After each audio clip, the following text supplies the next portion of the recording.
Hey guys, Harry here with a battery care and health check video.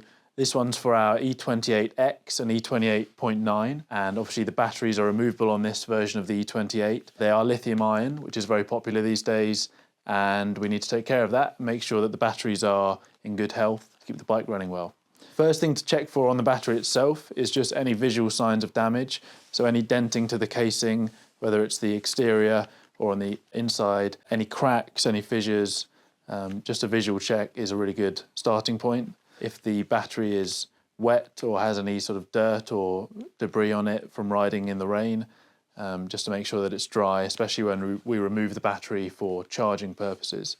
So on the battery itself, you've got the charging port, which obviously you can charge this battery on the bike or by removing it. So just making sure that that's dry and has no mud or any grit in there, especially before plugging it in to charge. Moving to the other side of the battery, these slots here are obviously how the battery connects to the frame of the bike.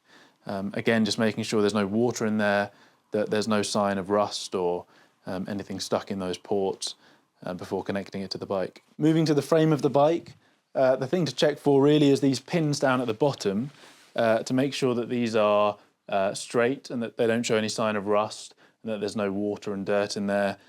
Before you plug the battery in, just check that this area is nice and dry. And when we put the battery in, we should hear a nice click.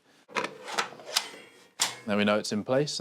Moving on to our charger, just a visual inspection on the charger itself to make sure the cables aren't damaged and that the housing of the charger is intact. When it comes to charging, obviously you can charge this bike and the battery when it's on the bike or by removing it.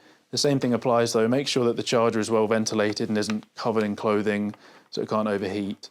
Good practice is to plug a timing socket into the wall to make sure the charger isn't on for longer than it needs to be. And on this bike, if you are charging it on the bike, you've obviously got the charging port here that has a rubber bung to protect the port on the battery.